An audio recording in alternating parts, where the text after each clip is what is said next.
саволи дигаре ки ҳаст бобои ҳоҷи мирзо, оё зани ҳомиладоре ки кӯдак ҳомиладор ё ки кӯдак шир медиҳад рӯза мегирад ё на? ман дар ҷавобҳои пештар дар ин масъала бо хеле рӯшанӣ андохта будам. хоҳарои азиз, модарои азиз, ҳар зане ки агар дар ҳолати ҳомиладорӣ қарор дорен ва бисёре аз занҳое ки бар ман занг мезананд ки дар ҳолати ҳомиладорӣ хурдагиҳошона пас мегардонанд ё хилас ҳамеша дилшӯрокӣ доранд, агар вақте ки рӯзадор бошӣ ин чизҳо ки барои ту диққат меорад ва ҳамеша албатта ба рӯзаи ту зиён дорад. зин лиҳоз шариат барои шумо модаро хоҳарое ки дар ҳолати ҳомиладориен иҷозат додааст ки шумо рӯзаҳотона бихӯред ва аз ҳамин ҳолат ки шумо агар берун шуден иншоаллоҳ кадом вақте ки бошад ин рӯзаҳоро дар як рӯзаш як рӯз қазо бигиред. ҳамчун модарое ки албатта шир метиҳанд, инҳоро ҳам ман гуфта будам ки яъне дар ҳолати шир додан ки гуфтем аксаран ҳамин шир аз ҳисоби хӯрдан пайдо мешавад. вақте шумо ки рӯза мегирен ҳамун шир ки агар наомад кӯдакотон бо гурусна мемонанд. худои меҳрубон ҳамира шариати мо ҳамира ба назар гирифтааст ки барои шумо иҷозат доданд. вақте ки агар аз ин ҳолат шумо берун шуден баъдан қазоӣ гиред. агар модарое бошанд ки кӯдакҳоро мақсад бо тариқи ширҳои магазинӣ калон мекунанд, хай барои инҳош иҷозате ки рӯза доранд, инаш ҳичи боки надорад. вале модарое ки агар шир медоданшона ҳисоби ғизо бошад, шумо дар шариат иҷозат додааст ки шумо мақсад ана рӯзаотона бихӯред, яъне ҳиҷ боки надорад. дигар суоле ки инҷо омадааст, бобои ҳоҷи мирзо гӯед ки зани ҳоиза дар шаби қадр бояд чӣ кор кунад? савобаш мерасад ё намерасад?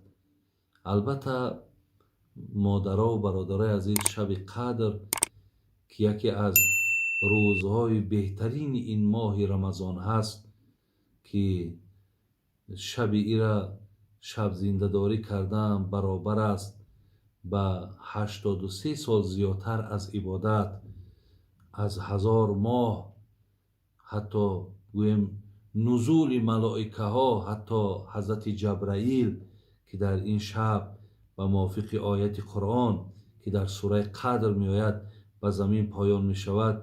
хулас бисёр шаби босавобе ҳаст. вале модаро хоҳарое ки ҳатто дар ҳолати ҳамо ҳайзам ки бошанд, шумо ба субҳоналлоҳ, ба алҳамдулиллоҳ, ба аллоҳу акбар гуфтан гунаҳгор намешавед. фақат зани ҳоиза наметавонад ки мақсад қуръона дар даст бигирад ё наметавонад ки аз оятҳои қуръон чизе хонад, лекин аз зикрҳое ки ҳаст шумо агар истифода барен ҳичи боки надорад. иҷозат аст ки мақсад шумо аз тасбеҳот истифода баред. бобои ҳоҷи мирзо гӯед ки ба шахси бенамоз закот додан ҷоиз аст ё на?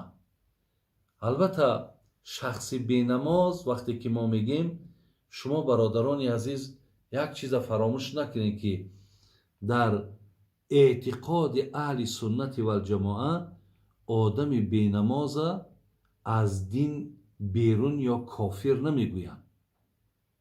яъне шумо ҳеҷ вақт дар ақидамон ира ҷой накунем ки одами бенамоз одами бединай. не, одами бенамоз аллоҳро агар шиноса, пайғамбара шиноса, вале бинен ақидаи аҳли суннат бар ҳаминае ки вай ба хотири нахондани намоз гунаҳгорай, яъне куфрони неъмат кардагиай.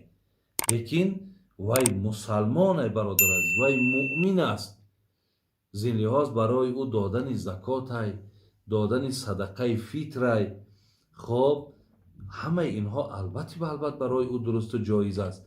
агар шумо барои ин кас мақсад аз нафрате ки дар дилтон дар нисбати инҳо дорен, ин хайр надорад, балки бо инҳо бародар бисёр агар дилмон сӯзад, ما اینها را مقصد از امکانیت های داشتگیمان برخوردارشون میکنیم و دعوتشون میکنیم که تا نمازاشون خوانند، تا خدا را عبادت کنند. انشاءالله به این دلالت ها و به این دستگیری های ما خدا خواهد او با میل به نمازم پیدا میکند و اخلاصی به نمازم پیدا میکند. خدای مهربان همه شما را نگهبان باشد. من انشاءالله با یک قسمت سوال هایی که باز در پیش دارم باز برای شما انشاءالله اینوش جواب میگردانم و چگونه ای که در ابتدا من دعا کردم بازم از خدای مهربان خواهم می‌وستم که خدای مهربان هر یک تمنیات و مقصودهایی کردم با فضل کرمت حاصل بگردانم و در آخر خدا همه شما را در پناه رحمتش نگهبان باشد. السلام علیکم و رحمت الله و برکاته.